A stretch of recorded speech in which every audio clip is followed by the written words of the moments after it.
여러분 안녕하십니까. 한국을 포함한 아시아 순방에 나선 트럼프 미국 대통령이 김정은 북한 국무위원장과 만나고 싶다고 공개적으로 밝혔습니다. 그러면서 북한을 일종의 핵 보유국이라고 말했는데요. 그동안의 대화의 전제 조건으로 핵 보유 인정을 요구해온 북한에 손짓을 한 걸로 보입니다. 남북관계 복원을 추진해온 우리 정부는 두 정상의 만남을 적극 환영한다는 입장인데요. 먼저 트럼프 대통령의 발언을 뉴욕에서 나세웅 특파원이 전해드립니다.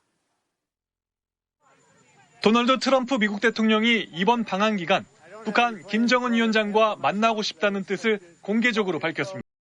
트럼프 대통령은 첫 순방지인 말레이시아로 가는 전용기에서 한국 비무장지대에서 북한과 만날지 묻자 김 위원장이 접촉해온다면 만나고 싶다며 만남에 100% 열려 있다고 말했습니다. He knows I'm coming and I'd be open to it 100%. I got along very well with Kim Jong-un. 접촉 방법에 대해선 지난 2019년 판문점 회동 사례를 언급했습니다. 트럼프 대통령은 지난번엔 한국에 간다는 소식을 인터넷에 올려 김정은을 만났다면서 인터넷 외에 다른 방법은 거의 없다고 설명했습니다. 당시 일본을 방문 중인 트럼프 대통령이 SNS에 회동 제안을 올렸고 북한이 곧 흥미로운 제안이라고 호응하면서 32시간 만에 북미 판문점 회동이 성사됐습니다. 트럼프 대통령은 또 북한이 대화 전제로 핵 보유국 인정을 요구하고 있다는 질문엔 북한은 일종의 핵 보유국이라고 유화적 태도를 보였습니다. Well, I think they are sort of a nuclear power. Well, they got a lot of nuclear weapons, I'll say that. 앞서 백악관 고위 당국자는 김정은을 만나는 일정은 없다면서도 변동이 있을 수 있다고 깜짝 회동 가능성을 열어뒀습니다. 트럼프 대통령은 내일 말레이시아에서 열리는 아세안 정상회의에 참석한 뒤 일본을 거쳐 오는 29일부터 1박 2일간 한국을 방문합니다. 뉴욕에서 MBC 뉴스 나세웅입니다. 이제 공은 김정은 위원장에게 넘어갔습니다. 김 위원장의 최근 행보를 보면 러시아와 중국에 상당히 밀착하는 모습인데요. 또 한편으로는 조건만 맞으면 미국과 대화할 수 있다는 뜻을 내비치기도 했습니다. 과연 김 위원장은 어떤 선택을 할까요? 이어서 신재용 기자가 보도합니다. 중국의 6.25 전쟁 참전 기념일을 맞아 김정은 위원장은 중국 인민지원군 전사자묘지를 참배했습니다. 앞서 그제는 러시아에 파병된 북한군 희생을 기리는 기념관 착공식에도 참석했습니다. 평양은 언제나 모스크바와 함께 있을 것입니다. 우리의 친선 단결은 영원할 것입니다. 중러 관계를 우선 다지며 미국과의 관계 개선은 일단 관심 없다는 듯한 행보로 읽힙니다. 반면 중국과의 관계가 복원되고 러시아와의 삼각연대로 위상이 높아진 지금이 미국과 대화에 나설 적기로 보고 있다는 분석도 나옵니다. 게다가 김정은 위원장이 북한 비핵화를 고집하지 않는다면 미국과 대화에 나설 수 있음을 시사해왔는데 트럼프 대통령이 오늘 북한의 핵 능력을 인정하는 듯한 발언으로 호응했습니다. 본격적인 회담을 하기에 촉박한 상황이지만 사진만 남는 깜짝 만남이라도 향후 제재 완화와 체제 보장에 도움이 될지 북한도 본격적인 이해득실 따지기에 들어간 걸로 분석됩니다. 트럼프 대통령과의 적절한 신뢰관계 유지의 필요성 때문에 막판까지 실익 여부를 따져가면서 회동 여부를 심사숙고할 가능성이 큽니다. 반면 대화의 전제 조건으로 내건 핵보유국 인정이 확실치 않은 만큼 김 위원장이 결국 대화보다는 버티며 몸값 높이기를 선택할 거란 분석도 나옵니다. 북미 관계 개선을 입구 삼아 꽉 막힌 남북 관계를 풀어가려는 우리 정부는 북미 정상회담 개최를 적극 환영한다는 입장입니다. 북미 양 정상이 에이펙이라는 기회를 놓치면 안 된다며 결단을 촉구했습니다. 경주에서 MBC 뉴스 신재웅입니다. 이번 에이펙 기간 전 세계의 이목을 끄는 큰 이벤트, 바로 트럼프 대통령과 시진핑 주석의 미중 정상회담이죠. 미중 담판의 장은 경주가 아닌 부산이 될 걸로 보이는데요. 에이펙 정상회의장이 있는 경주를 연결해 보겠습니다. 양소연 기자, 이제 모레 에이펙 정상회의 주간이 시작되는데 현장에서 분위기가 좀 느껴집니까? 네, 손님 맞을 준비를 마친 상태라 여유로움을 예상했지만요. 트럼프 대통령이 아시아 순방을 위해 출발했다는 소식이 전해지면서 기대와 함께 잔잔한 긴장감도 흐르고 있습니다. 제 뒤로 보이는 건물이죠. 정상회의장인 화백 컨벤션 센터를 비롯해 주요 행사장은 늦은 시간에도 마지막 시설 점검이 한창이고요. 에이펙 소식을 전 세계로 타전할 미디어 센터는 내일 문을 엽니다. 네, 그런데 미중 정상회담은 경주가 아니라 부산에서 열리게 됐어요. 이유가 뭘까요? 네, 그렇습니다. 당초 국립경주박물관에 에이펙 행사장이라는 구체적 장소까지 거론돼 왔지만요. 예상이 빗나갔습니다. 미국 정부 고위 당국자가 오늘 트럼프 대통령의 아시아 순방을 설명하는 익명 브리핑에서 트럼프 대통령이 시진핑 주석과 양자회담을 부산에서 주최한다 이렇게 말한 건데요. 이 말이 전해지면서 부산 김해공항의 공군기지 안에 있는 나래마루가 유력한 후보지로 급부상했습니다. 나래마루는 지난 2005년 부산 에이펙 정상회의 때 김해공항으로 입국하는 해외 정상을 맞이하기 위한 의전실 용도로 지어졌는데요. 접견실과 수행원, 경호원 대기실, 또 통신실 등 의전과 경호시설을 두루 갖추고 있습니다. 또 군시설이라 경주보다 보안에 용이하다는 장점도 있겠죠. 무엇보다 두 정상의 이동 동선과 일정을 최대한 고려한 걸로 보이는데요. 시진핑 주석은 30일에 김해공항으로 도착하고 트럼프 대통령은 30일에 떠나야 하는 상황이죠. 미중 정상회담이 얼마나 길어질진 모르지만 트럼프 대통령이 회담 직후 미국으로 돌아간다면 전용기인 에어포스원에 오를 것이고요.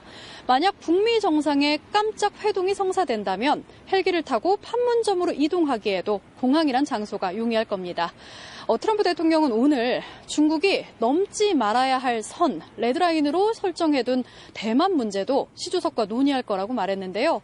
과연 트럼프와 시진핑의 만남이 세계의 단판이 될지 아니면 잠정적 절충의 장이 될지 전 세계가 주목하고 있습니다. 에이펙 정상회의가 열리는 경주에서 MBC 뉴스 양소연입니다. 트럼프 대통령이 우리와의 관세 협상에 대해서도 입장을 밝혔는데요. 한국만 준비된다면 이번 에이펙 정상회담에서 협상을 마무리할 수 있다고 말했습니다. 미국의 요구를 한국이 수용해라 이런 얘기죠. 하지만 우리 정부는 여전히 미국의 요구가 과도하다는 입장인데요. 트럼프 대통령의 방한 전까지 협상을 타결할 수 있을지 김윤미 기자가 취재했습니다.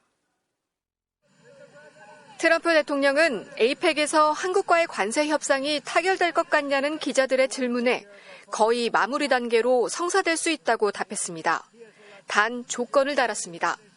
한국이 준비가 된다면, 즉 미국 요구를 수용하면 가능하다고 우리 정부를 압박하고 나선 겁니다. Pretty close to being finalized, I think, and so it could be if they have it ready, I'm ready. 백악관 당국자도 빨리 협상을 체결하길 원한다면서도 미국이 적절하다고 보는 조건을 한국이 수용해야 한다고 공을 한국으로 넘겼습니다. 하지만 우리 정부는 신중한 모습입니다.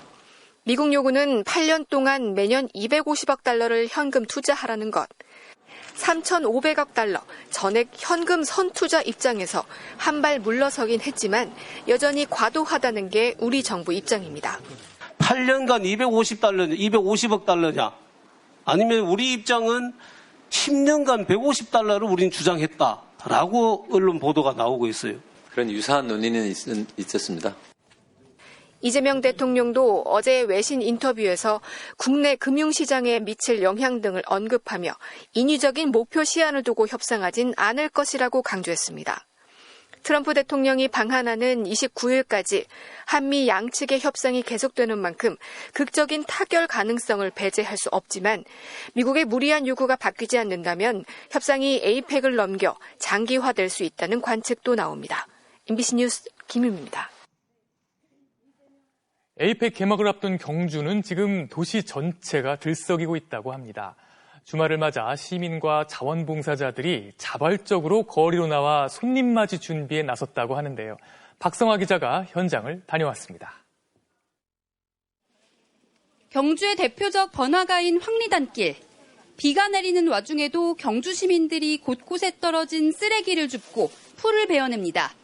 연인원 2만여 명이 찾을 것으로 예상되는 에이펙의 도시 경주를 빛내기 위해 시민들이 직접 거리 청소에 나선 겁니다.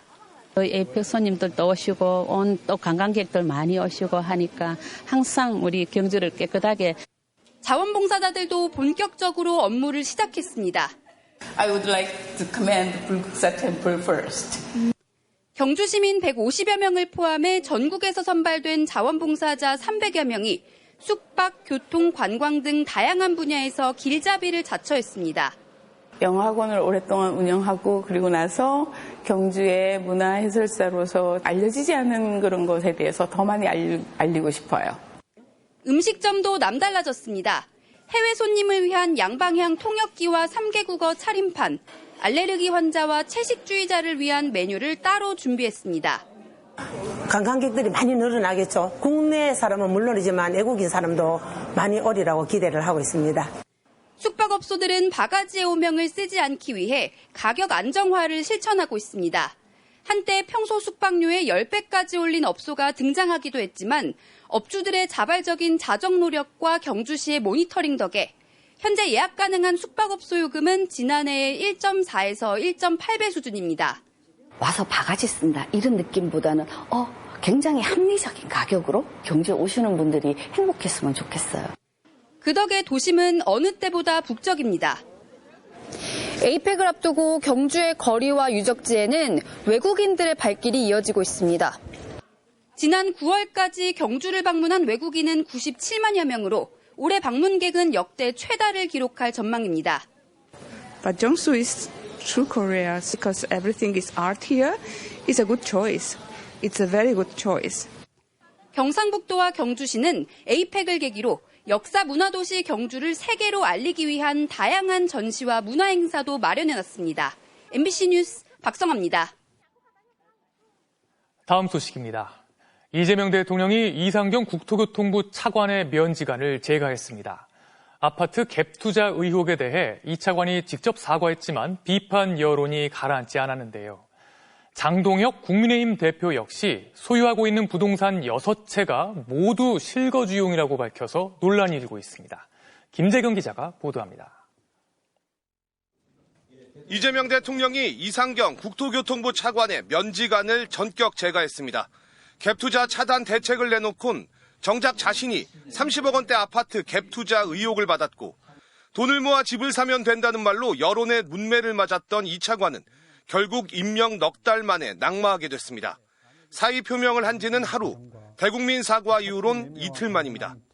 부동산 정책을 담당하는 국토교통부의 고위공직자로서 국민 여러분의 마음에 상처를 드린 점 진심으로 사과드립니다. 대통령실 관계자는 이 대통령이 국토부 차관의 배우자 갭 투자 논란을 중대 사안으로 인식하고 있다며 부동산 자금을 자본시장으로 틀겠다는 정부 초기 부동산 정책 기조가 훼손되지 않게 조기 차단에 나선 것이라고 전했습니다. 이에 대해 국민의힘은 사필 규정이라고 규정했습니다. 특히 장동혁 대표는 사퇴뿐만 아니라 정부가 부동산 정책을 완전히 바꿔야 한다고 요구했습니다.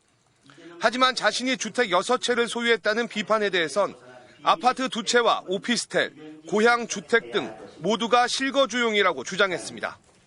아무런 근거 없이 의혹을 제기하고 연막탄 터뜨리고 도망가는 일을 할 것이 아니라 진정 국민들이 원하는 부동산 정책이 무엇인지 고민할 때 더불어민주당은 이 차관의 낙마에 대해서 부동산 민심을 무겁게 받아들인다면서도 국민의힘 장동혁 대표를 향해선 주택 6채가 어떻게 실거주용이냐며 부동산 부자인 장 대표는 부동산 대책과 민생을 논할 자격이 없다고 비판했습니다. MBC 뉴스 김재경입니다. 지난주 금 한돈의 가격이 역대 최고가를 경신했죠. 경제가 불안해지자 안전자산에 대한 수요가 커지면서 금을 찾는 사람들이 많아진 건데요. 예전에는 금반지 하나 맞추러 금은방을 찾는 게 보통이었는데 최근 대형마트는 물론 동네 편의점에도 금 자동 판매기가 등장했습니다. 지윤수 기자입니다. 식료품과 생활용품이 빼곡한 한 편의점. 계산대 옆 낯선 자동 판매기가 보입니다. 파는 물건은 0.5g, 1g짜리 골드바. 바로 금입니다. 그램당 25만 7천 원, 시세도 표시되는데 정작 제품은 모두 품절입니다. 대형마트 엘리베이터 앞 자동 판매기에선 조금 더 큰 3.5g, 10g짜리 골드바와 금카드를 살 수 있습니다. 한국금거래소에서 운영하는 금자판기입니다. 벌써 골드바 제품들은 모두 품절된 상황입니다. 금은 빵이 아닌 대형마트와 동네 편의점까지 금을 팔고 금마저 사기 어려운 상황. 살아나지 않는 경기, 급변한 통상환경 등 대내외 불확실성이 커지면서 안전자산인 금을 찾는 사람들이 부쩍 늘어난 겁니다. 투자라기보다는 가치 조장이지 뭐 그만큼 더 많이 오르니까 좀 해볼까 하고 있는 돈 다 털어갖고 왔습니다. 많이 찾는 만큼 금값은 더 오르면서 지난주 금 3.75g당 가격은 1년 새 약 80% 오르며 93만 원을 넘겨 역대 최고가를 경신했습니다. 특히 국내 금값은 일시적 수급 불안에 따라 국제 시세보다 가파르게 오르는 이른바 김치 프리미엄까지 붙기 때문에 조카 돌반지 하나 값도 만만치 않아졌습니다.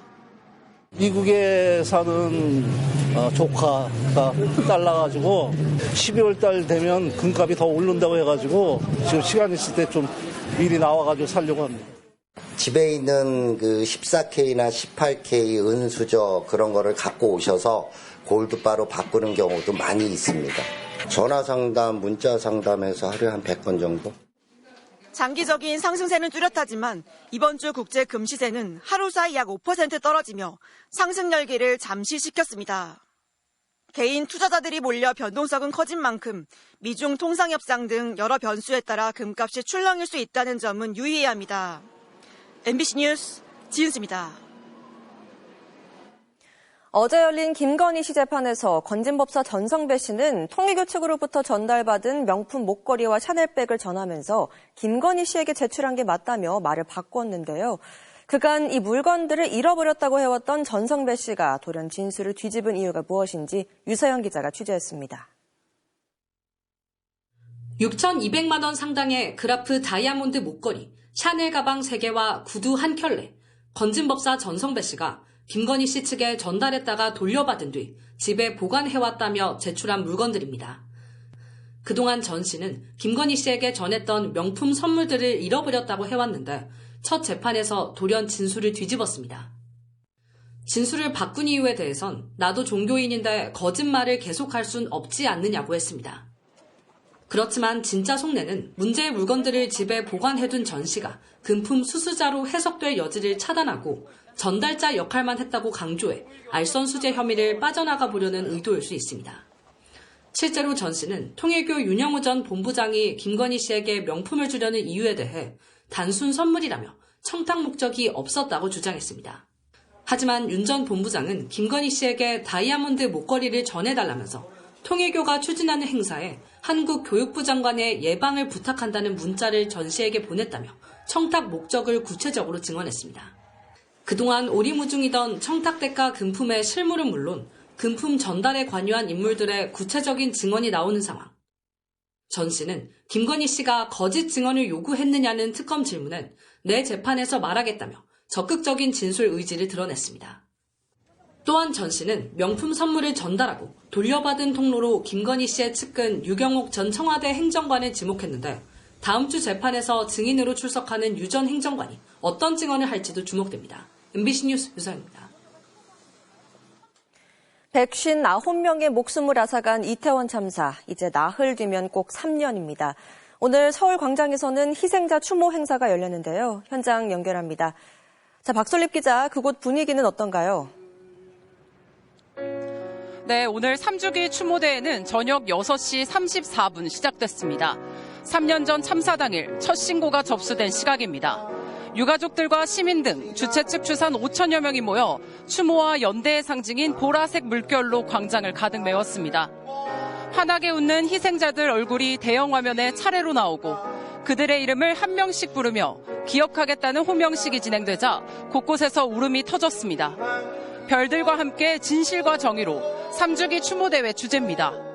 해마다 주제가 바뀌지만 빠지지 않는 말이 바로 진실인데요.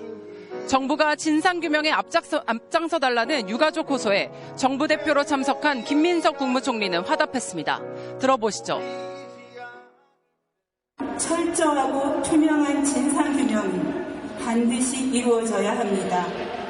이것이 159명의 생명에 대한 국가의 최소한의 책임입니다. 진상규명은 미흡했고 징계는 부실했습니다. 책임에 상응하는 조치를 계속 취해가겠습니다. 정부를 대표하여 약속드립니다. 네, 올해는 정부 초청으로 외국인 희생자 유가족들도 한국을 찾았는데 외국인 유가족들의 반응은 어땠습니까? 네, 참사로 숨진 외국인은 모두 26명, 이 중 21명의 유가족 46명이 왔는데요. 오늘 낮 1시 참사 현장 방문부터 추모 의식, 그리고 행진까지 계속 취재하면서 외국인 유가족들의 모습을 가까이서 지켜봤습니다. 참사가 일어난 골목 입구에 들어선 유족들. 발걸음을 옮기는 것조차 힘겨워 보였습니다.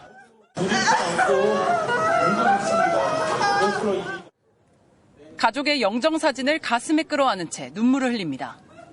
여느 평범한 골목길일 뿐인데 내 가족의 마지막 방문지였다는 생각에 구석구석을 망연히 둘러볼 뿐입니다. 평안히 잠들었길, 사랑한다, 너무 보고 싶다. 못다한 한마디가 전해질까 꼭꼭 눌러담아 기억의 벽 앞에 붙입니다. 한국 유족들과도 부둥켜 안았습니다. 100마리 발보다 한 번 포옹이 서로에게 더 큰 위로였습니다. 참사가 왜 일어난 걸까? 모두에게 똑같은 의문입니다. 참사가 얼마나 많은 분들에게 아픔과 상처를 안겼는지, 그리고 그래서 우리가 이 참사의 진실을 정확하게 밝히고 진정으로 그렇게 생각하게 잘했다는 생각이 듭니다. 남아 계신 분들을 보니까 6박 7일 일정으로 방한한 외국인 유가족들은 오는 27일 특별조사위원회 조사를 받고 피해자 인정 신청서를 작성하기로 했습니다. 또 29일 참사 당일엔 정부 공식 추모 행사 기억식에 참석할 예정입니다. 지금까지 서울광장에서 MBC 뉴스 박솔립입니다. 다음 소식입니다. 오늘 경북 경주에 있는 금속가공업체에서 지하 정화조에 내려가 작업하던 노동자 4명이 유독가스에 질식해 쓰러졌습니다. 2명이 숨지고 2명이 중태에 빠졌습니다. 문다영 기자입니다. 파란색으로 칠해진 정화조 주변에 경찰 통제선이 쳐졌습니다. 각종 공구가 어지럽게 널려 있고 흰색 안전모가 정화조 입구 옆에 떨어져 있습니다. 오늘 오전 11시 반쯤 경북 경주시에 있는 한 아연 제조업체에서 노동자 4명이 쓰러졌다는 신고가 들어왔습니다. 출동한 구급대원에 의해 병원으로 옮겨졌지만 심정지 상태였던 50대와 60대 2명이 숨졌습니다. 또 다른 40대 등 2명은 아직까지 의식을 되찾지 못하고 있습니다. 질식 추정돼서 쓰러져 계신 분 구조해서 병원 이송하는 조치까지 그렇게 진행을 했고, 사고 장소인 정화조는 깊이 2m, 폭 5m의 콘크리트 구조물입니다. 암모니아를 중화시키는 액체를 담는 용도인데 최근 새로 만들어 사고 당시엔 비어 있었습니다. 하청업체 소속 작업자들은 2주 전 정화조 내부 페인트 칠을 마쳤으며 오늘은 배관 공사를 위해 정화조 안에 또 들어갔던 것으로 조사됐습니다. 경찰은 이들이 유독가스에 질식된 것으로 보고 정확한 가스 성분을 파악하기 위해 국립과학수사연구원에 감식을 맡길 예정입니다. 또 하청업체 관계자를 상대로 안전수칙을 지켰는지를 비롯해 정확한 사고 경위를 파악할 방침입니다. 사고 현장을 방문한 김영훈 고용노동부 장관은 해당 업체에 대해 특별 근로감독을 지시했습니다. 고용노동부는 산업안전보건법과 중대재해법 위반 여부 등을 수사하겠다고 밝혔습니다. MBC 뉴스 문다영입니다. 캄보디아에서 고문 끝에 숨진 한국인 대학생을 출국하게 만든 대포 통장 모집책이 사기 조직에서 실장 역할을 하며 돈벌이를 한 것으로 드러났습니다. MBC가 더불어민주당 이성윤 의원실을 통해 확보한 공소장에 따르면 홍모 씨는 온라인 사기 조직에서 모집인 역할을 하며 대포 통장 마련 비용을 뜻하는 이른바 장값을 받은 것으로 파악됐습니다. 우크라이나 전쟁 발발 이후 유럽에서는 러시아에 대한 안보 위기감이 커졌는데요. 오는 2029년 전에 러시아가 나토 회원국을 침공할 것이란 관측도 나왔습니다. 유럽 국가들이 서둘러 재무장에 나서고 있는 가운데 독일에선 강제 추첨으로 입대자를 늘려 병력을 확충하는 방안까지 논의되고 있습니다. 베를린 이덕영 특파원의 보도입니다. 지상에서 발사되는 미사일. 최대 사거리가 10,000km 이상으로 한 번에 핵탄두 10개를 실을 수 있는 대륙간 탄도미사일 야르스입니다. 잠수함, 공중 전략 폭격기에서도 미사일이 발사됩니다. 푸틴 대통령이 직접 나서 지휘한 육해공 전략 핵 전력 훈련. Сегодня у нас плановая, хочу это подчеркнуть, плановая тренировка по управлению ядерными силами. 유럽에선 러시아를 향한 경고가 잇따라 터져나오고 있습니다. auch eine direkte militärische Auseinandersetzung mit der NATO nicht scheuen. 2029년 이전 러시아가 침공할 거란 구체적인 전망도 나옵니다.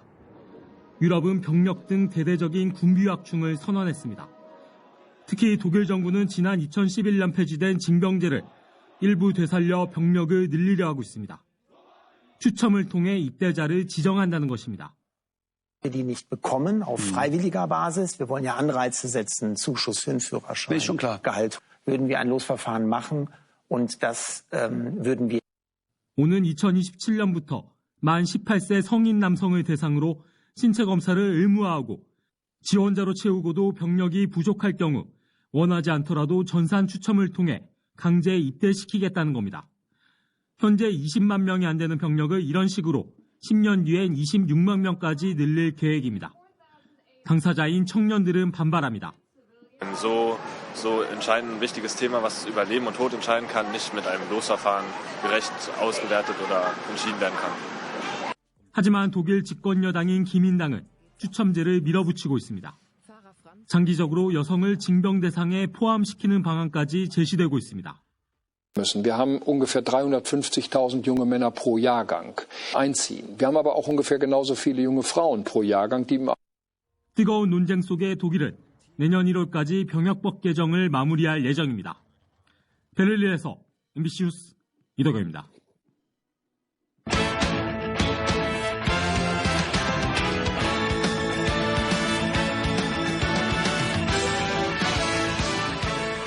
토요일 밤 스포츠 뉴스입니다.